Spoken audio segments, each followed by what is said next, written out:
Ron Johnson. I'm Crystal Kay. We are Indivisible Madison, and this is your People's Office. Senator Ron Johnson, my name is Pat Gillette from Madison, Wisconsin, and I demand that you vote against Gorsuch for Supreme Court judge for a long list of reasons that you know about. Oh yeah. Agree. Hi, Senator Johnson, 53705, Tracy B. I would like to just ask that you please sponsor an independent investigation of President Trump's ties to Russia. And also, whenever I've contacted anyone at your staff, they've always been very courteous and pleasant, and I want to thank them. Agree. Hello, Senator Johnson. I'm Michelle from Mount Horeb. I also would like to ask you to speak out strongly for an independent investigation of Trump's ties to Russia, including Flynn. And I would also like to ask you to conduct regular town hall meetings and connect with those of us who are here at home instead of doing all the big money fundraisers. Thank you. Hello, Senator Johnson. This is Bob Jean from Madison, 53711. I would like to urge you not to vote to repeal Obamacare. If we repeal that, people will die. Hello, Senator Johnson. My name is Lydia Hester. I live in Madison, Wisconsin. And I would like to know how you plan to stand up for transgender students in Wisconsin schools. I go to a public high school here in Madison, and I can see how this will directly affect my friends. Hello, Senator Ron Johnson. My name is Derek Munson, 53703. I would like to ask you to vote no on House Joint Resolution 43. It is a needless attack on essential women's health care. Thank you. Hi, Senator Johnson. Adam Wood, Madison, 53703. And I would ask and demand that you vote yes on Senate Bill 128, the Bipartisan Bridge Act to prevent the deportation of children known as Dreamers. Thank you. Hi, Senator Ron Johnson. I'm Crystal Kay, and I'm here to ask you to vote against the Choices Education Act, the HR 610. No hungry kids, that's right. Hi, Senator Ron Johnson. My name is Terry McLaren from Madison, 53704, and I'm here to ask that you do not contribute to any efforts to repeal the Affordable Care Act. It needs some tweaking, but it definitely does not need to be scrapped.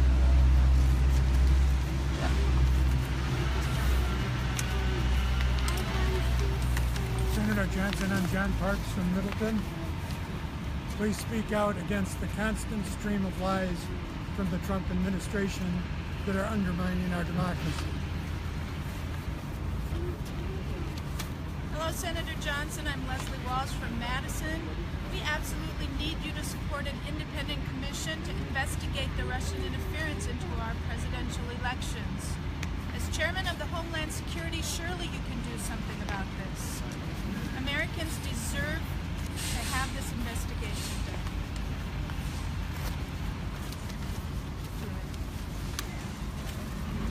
Oh, is this is the It's a mic? thing. Yeah. Senator Johnson, I look forward to an opportunity sometime to actually meet you face to face. And we've been talking on conservative talk shows and a few small town halls, but I haven't been able to connect with you, nor on the phone line wasn't available. And I'm incredibly concerned about the direction of this country, about President Trump, Steve Bannon, and everyone else that's been appointed to be as Secretary of Education, Betsy Ross, Attorney General, Jeff Sessions, etc. So I'm particularly concerned about health care, and I know the talking point right now seems to be freedom of choice, and of course it's not freedom if you can't afford good coverage, and it's not freedom if the only coverage you can purchase is not even insurance, but something that is actually unused name's Laura. I'm at 53711 Laura Berger. Everyone? Dear Senator Johnson, I understand that you feel that your responsibility is to party and not to country, but recent allegations about 45's ties to Russia suggest that he's not acting in the best interests of the country. Please support an independent investigation into the veracity of the Russia dossier. I'm really hoping that there's actually nothing to this dossier, but the longer that you delay on this issue, the less likely I believe that's the case. Agree. Dear Senator Johnson, I'm Isabel from Madison, Wisconsin. I ask you to seriously consider all of these requests that you have heard today. These are good, solid citizens interested in our government, not just crackpots. Thank you. Agree. Thank you. All right. So that concludes our Senator Ron Johnson.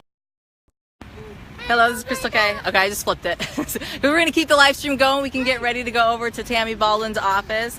That's on the docket next. Yep, I think.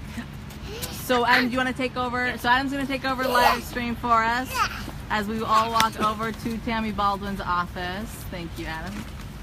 You can flip it if you want. All right, so I'll collect all Senator Ron Johnson's assets you guys have, and walk over to. There we go. Here's Senator Ron Johnson's envelope. Go ahead and put it in there. All right, well, looks like we only have one person with us right now, so hi. Maybe that's Ron Johnson watching. Is that you, Ron? That'd be great if it was.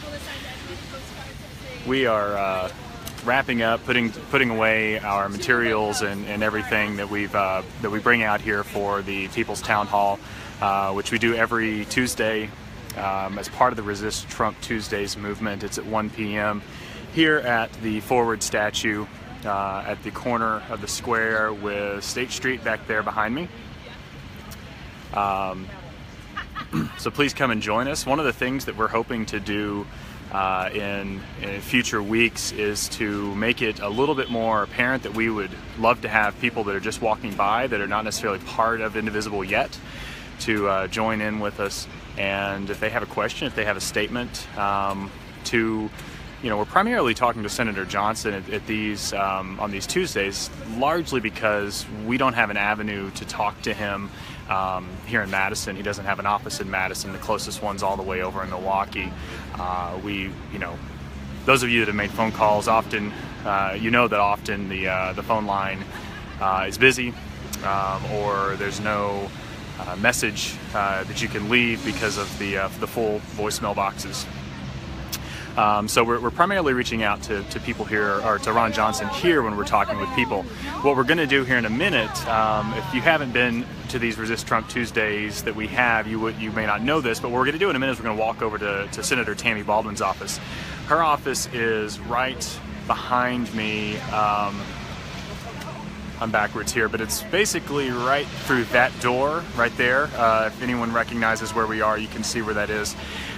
We go over there and we talk with staffers and let them know some of the requests we have, say thank you for the things that we agree that Senator Baldwin's done, provide some constructive criticism maybe on things that she could be doing better, because no one's perfect. There's always room for improvement, and so that's where we're going to head over to in a minute. So we're going to head across the street. Stick with us. We'll be over there in just a minute.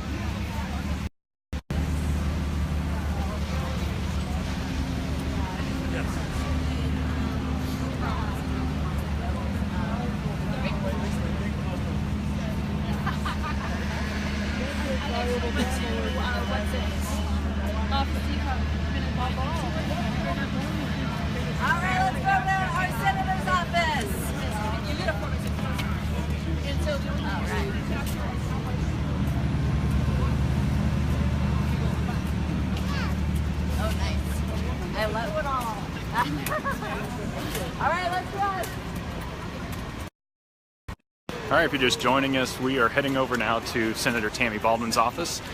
This is part of our two-part Resist Trump Tuesdays that we're involved with every Tuesday. We have a People's Town Hall or a People's Office rather, for Senator Ron Johnson, and then we walk across the street to Tammy Baldwin's office and talk to her staff. We're hoping maybe one day we'll get to talk to her. one of the things that we're going at that one.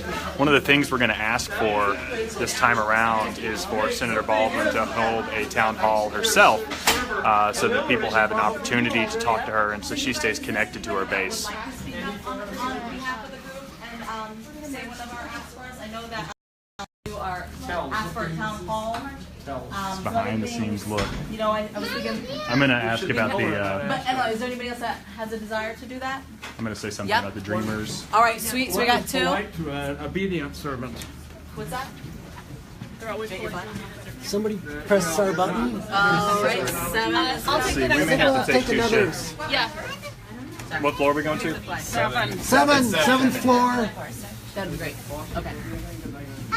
I'm gonna ask about her position on SEMA Firma because yeah, not qualified to run. I don't even remember what she's running. She's applying to run some with Medicare and Medicaid, and she's incompetent. She doesn't think pregnancy expenses should be covered and stuff like that. So yeah, it's crazy. Is what it is. Hugo. The madness doesn't stop.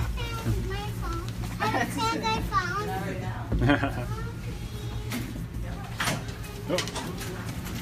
You got to get off the elevator of death here.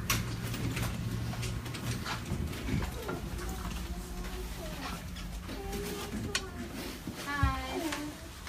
Great, thank you. I was wondering if Flora or Jeanette is available. Okay. So this is the waiting room of Senator Baldwin's. Senator Baldwin's office here in Madison. It's a fairly small space, but we usually can squeeze in and talk to her staff. We're waiting on someone to come up to us right now and talk. Yeah. So we can talk to her and tell her what we're asking okay. Well, for. keep an eye on her. Here you go. Keep an eye on her. Okay. I have to hold it right now. You're our mascot. Hugo's our mascot. So here's the rest of the group coming in now.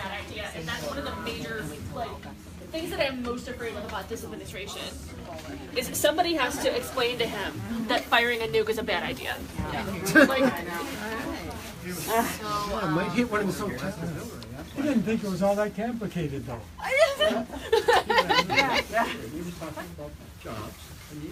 So we just asked for one of the directors here. Hi, I'm Hi. Sarah.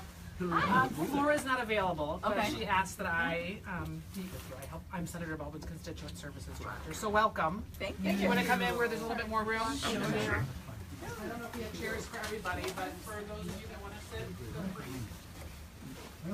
You're getting going a little bit farther than you usually do. No. Can I watch something? We just have the news on there. Yeah. All we have is the news. Thanks for coming in. Thanks for having us. Thanks for paying attention. Thank you. Which is more than what I can say about some of our Happy other to. candidates. Happy to. I know it's a troubling time. Does anybody else want to sit? I mean, I don't need to sit. I sit all day. It is a Thanks for sharing the video, A lot Phil. of that is but the DNC. Okay. What the Democrats are good at doing is losing elections. You're going to lose it the way you're going. You're going to lose in 2018. You're going to lose in 2020. We will have no seats left in the Senate or the House. We will have no governors left. I'm still talking like a Democrat. No, this is serious. I appreciate your comments. Mm-hmm. So your suggestion is? My suggestion is, well, it's a little bit late. My suggestion is that Debbie Wasserman Schultz not steal the election from Bernie. Actually, in the spirit of going Okay. ever forwards, Yeah.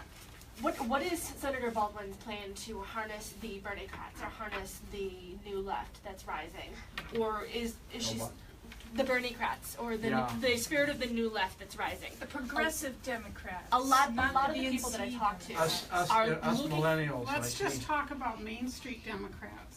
You know, just people out on Main Street that feel completely disaffected.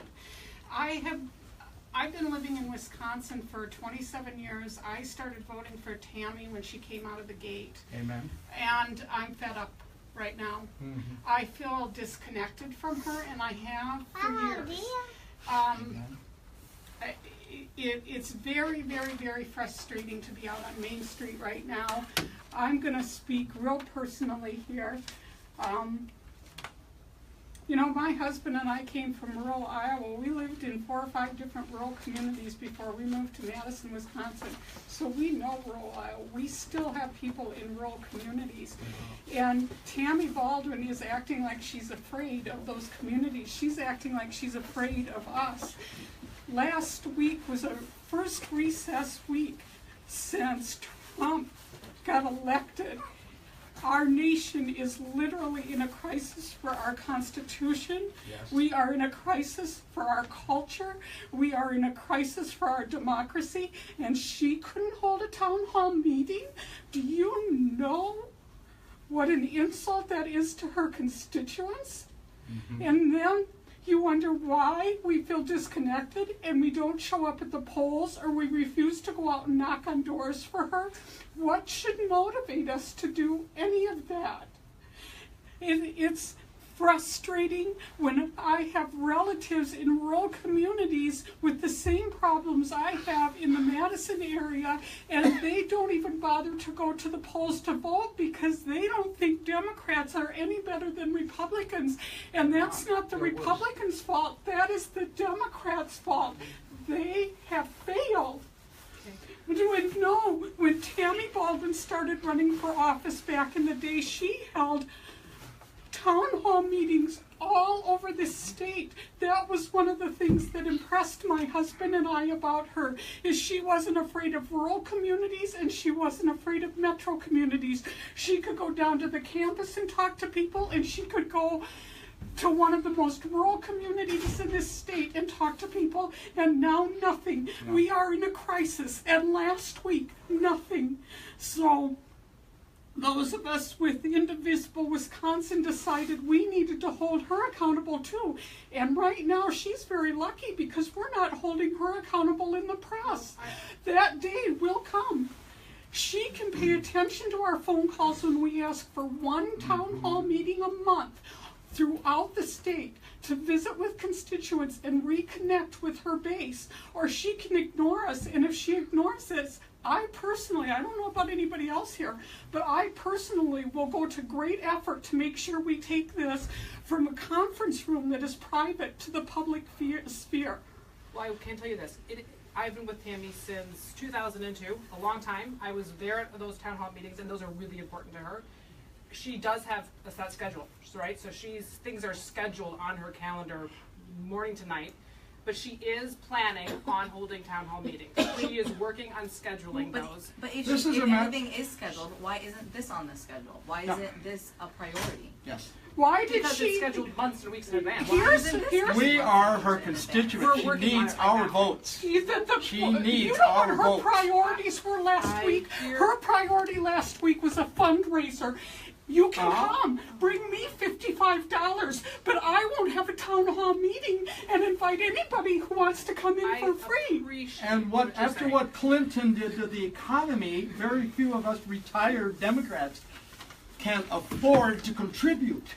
Go to your corporate bosses or something, but I quit sending me fundraising messages because I have no money. We're looking for opportunities to engage with the Democrats. Absolutely. Unfortunately, when one of the major asks that we are given when we're saying we want to help is financial.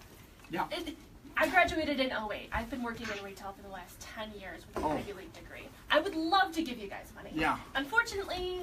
No, I'm going to say something here about fundraising. Hi, I'm David Journey. I'm Tammy's state director. Hi, Dan. How are you? I'm going to say something about fundraising here. When Senator Sanders can run an entire campaign off of donations that are under $100, Tammy Baldwin can do it too. Maybe some of us here can't give, but other people do. I have 3 children who are millennials, and they're hurting for money, but they dug it up for Senator Sanders. They went out and found a way to do it. You need to trust us. You come back here and hold fundraisers on the first recess week after Trump takes over and our nation is in crisis, and we don't even get a town hall meeting. A fundraiser, come to my birthday party and give me some money. Good grief. How disconnected from your constituents do you have to be to not understand what kind of message that sends to every single person on Main Street.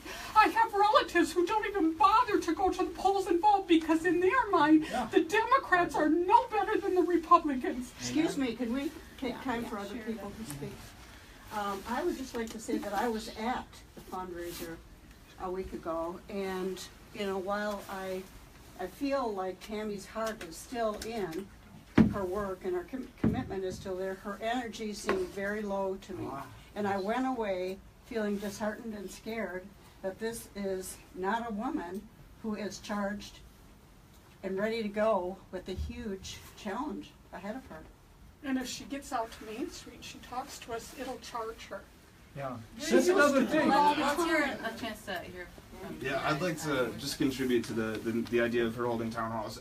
We had hosted a constituent town hall for Ron Johnson, an empty seat one, because he didn't bother to attend. And unfortunately for us, some of the impact of that was really lessened because, you know, we post, hey, we held this town hall for Ron Johnson, and conservatives just across the board, well, doesn't look like Tammy Baldwin's holding any other town halls either, so they can just completely dismiss our efforts and the fact that Ron Johnson is, you guys do much better on your phones, you do much better in person. We don't even have an office for Ron Johnson in this city, so you guys are doing good in certain respects, but I feel like the town hall is just essential for the narrative, and we can guarantee you if you do hold a town hall, the Tea Party is not going to show up in stronger force than we are. That is guaranteed.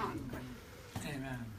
Didn't we have the biggest women's march per capita in the country? We did. Did we really? 41. Good for you.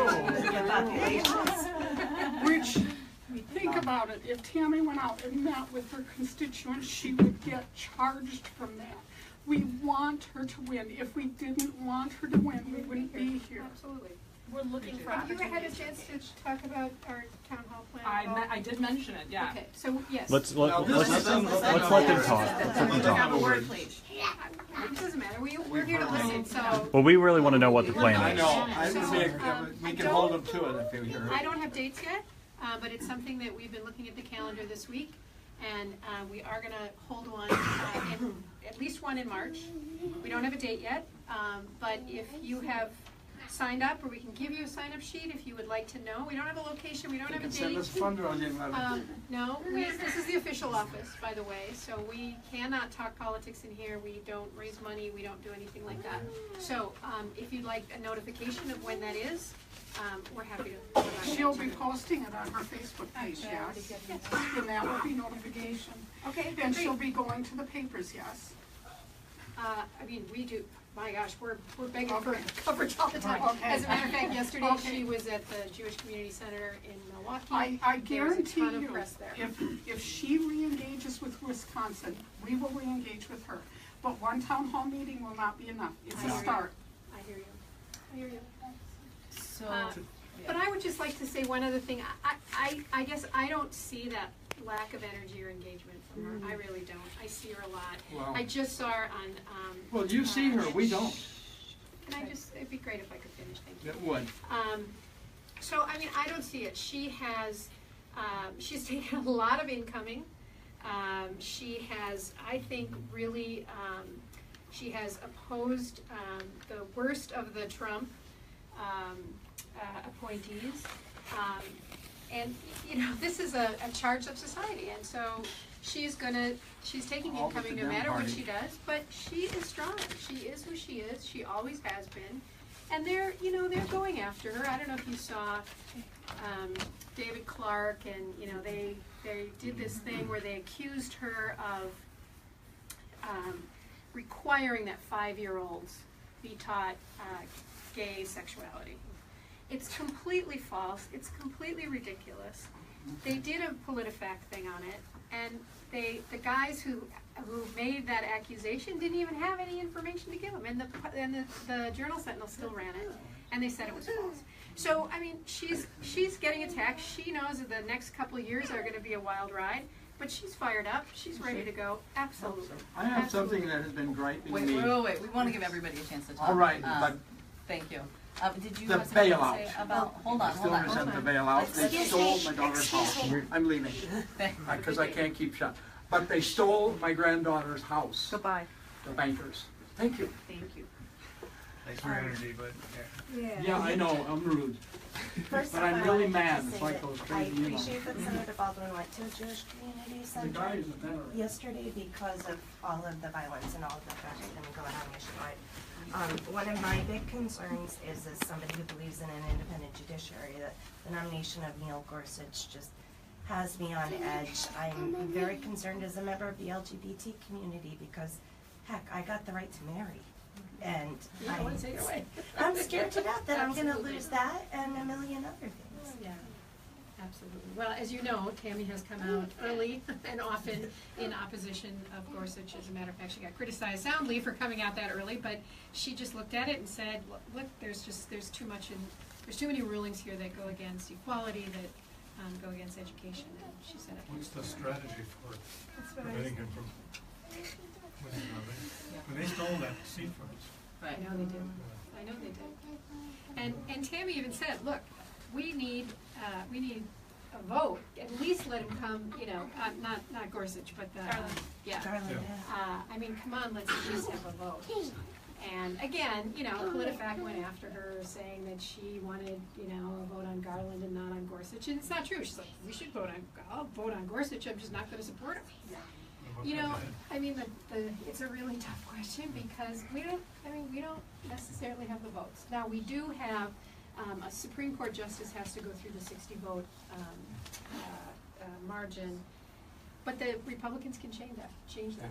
That's like the nuclear option. So, I mean, the frustrating thing for us as well as for all of you is we don't have the votes to stop a lot of it. Certainly not any of the nominations. You know, now that we need, there's the opportunity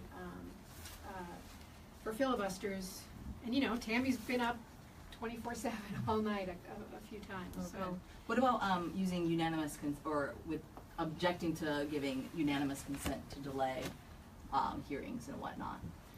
So, like, especially for like the Muslim ban, that would be seems like that could be a good tactic. you know, I have to say I'm not the expert on strategy and tactics, but I'll certainly pass that along. I can say, I mean, she thinks that the travel ban is absolutely ridiculous and is That's awesome. I know that with the unanimous consent, if all she has, it just takes one senator to be on the floor for a couple minutes just to object to unanimous consent, and it delays the entire hearing by hours and hours and days and days. And the longer they're delayed, the more they can't be working on other bad policies and bills and whatnot. So I hope that she does use that well and liberally. And I will say, you know, she works very closely with Chuck Schumer in the caucus. And, you know, that's, I would say this to the, you know, I won't shout it from the rooftops, but, you know, that is part of the strategy here, even though we don't have the votes to stop any of the nominees. There's a lot to talk about. There's a lot of issues that, that, you know, she has really worked to bring up. I could never 6, 7, 8, 10 years ago see myself encouraging an elected official to drag their feet at everything they did in Washington. But Trump is a whole new ballgame. And she needs to drag her feet. She's doing it. She participated in every filibuster that they did. Yay. I wanted to ask, there's Senate Bill 128 that's out right now. It's the Bipartisan Bridge Act is what it's called. It's basically to prevent the deportation of the Dreamers, of the children, the undocumented children. My understanding is that it's, I forget the co-sponsors, Dick Durbin was one, but there was somebody, one of the Iowa senators, I believe, was another Republican senator, was another co-author of it. I'm not sure, I'd have to look. But I don't think Senator Baldwin has signed on as a co-sponsor for that yet, but I would implore that she do that. Sure. And also vote for it and advocate very strongly for it, because that's, with everything going on, with deportations, with everything like that, you know, Obama had the DACA executive order. That's obviously now completely in threat of being done away with, and there's no opportunity then for the children that were brought here, not on their own accord, to be. Speaking of deportations, I read in the newspaper that they can deport spouses and families of service people, armed services people. Do you know much about that? I've only read one article. I only imagine if there weren't here, you know, as citizens or with green cards themselves, but I mean, I haven't heard that specifically. In answer to your question, I'm sorry. No, I was just going to say, if you leave me, you know, your contact information Mhm. specifically, we can get you some information on that too. Okay. And I don't know about that particular bill, but I can say that Tammy has been a longtime supporter of DACA Mhm. and wants to see that Yeah. continue. Well, getting on that and co-sponsoring it and talking about it would obviously be a good step. Sure. I also, one of the things I wanted to bring up is there was some legislation that was being considered last year. It all sort of fell through in September about sentencing reform, criminal justice reform. You know, we have the highest incarcerated population in the world. 2.3 million people are incarcerated, part of our criminal justice system. We only have about 5% of the world's population. We have 25% of the world's prisoners. 1 in 15 black men in this country are in prison. 1 in 8 black men in Wisconsin are in prison. Compare that to 1 in 105 white men are in prison. Huge racial disparities, and one of the reasons that that's the case is because our minimum sentencing for drug crimes is has such a disparity. It's better now than it used to be, but now if you're caught with an equal amount of crack versus cocaine, the sentencing for crack is 18 times worse. So you have to have 18 times as much cocaine to get the same sentence as you have for crack. And part of the problem there is the racial connections that have often been the case between who those drug users are. Cocaine users tend to be more white, crack users tend to be more predominantly African American.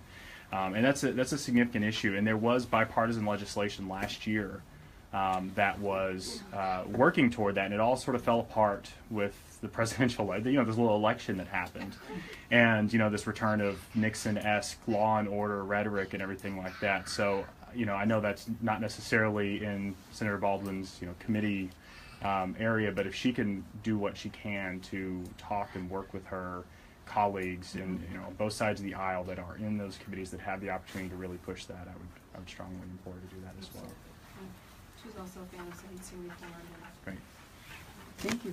I'd like to share one conversation that happened, I heard in public health. I wasn't there, but there was a presentation by the immunization coordinator to the public health staff about the immunization program, what the plans are for next year.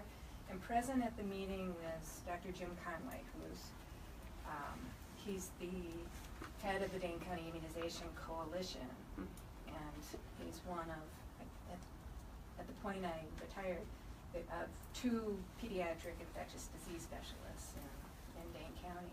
But he turned to the immunization coordinator and said, "So how are you planning on getting your vaccine?" And she said, "What do you mean?" He said, all the public health funding that had previously been dispersed, like to the CDC and elsewhere, was folded into the Affordable Care Act. So if that gets repealed, that's another piece that people aren't aware of, right? Level. You know, interestingly enough, I just this morning toured Professor Kawaoka's lab. Who's Kawaoka? Oh, okay. Yoshi Kawaoka. Oh, he's the flu guy. He's the flu guy. Yeah. He is the flu guy. Yeah.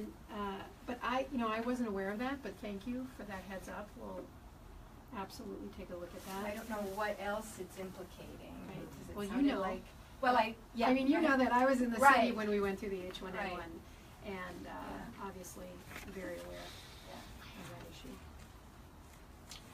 On a more positive note, I just wanted to personally say, and I'm sure everybody kind of agrees, a word of thanks to Senator Baldwin for calling for an independent investigation into Trump's ties to Russia. I thought that was a very good move. Thank you. We're calling on Ron Johnson to do the same. So, thank you. Yeah. Agreed. Yeah. Well, and I want to thank you for your continued energy. I mean, this is really critical. It's really important. It's important that we sustain it, and that. So I'm glad that you're coming back and that you're engaging with us, and that's really important. So please keep the fire. Keep the fire. Thanks for having us. Yeah, absolutely. It's nice to see you again. And we all have, many of us have written notes for Great. Tammy Baldwin. Thank you. And would you like to bring in? Oops, sorry. Thank you. Great, thank you. Oh yeah. Shoot. Okay. I remember somebody had a Superman suit on last time. Oh yeah, that was good. You started the list by I don't know if anybody else had a supervisor. That's appropriate. Yeah. Okay. Wonderful. Thank you. Yeah, well, thank Thank you. thank you. Thank you. Sarah. Thank you. All right. Well, we'll see you guys next week. Probably like 1:30 on Tuesday. All right. Again, Thank you. thank you for agreeing to meet with us. Yes. Thank you very much. Thanks, Thanks, Indivisible. Thank you. Thank you. Absolutely. Sure. Here. Yeah, absolutely. If you want to, I can keep you.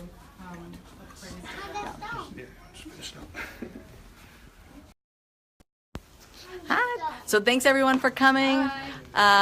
Successful Senator office visits, and we'll see you next week for Senator office visit once a week on Tuesdays. All right, everybody want to say goodbye? Everyone. Bye. Indivisible Madison.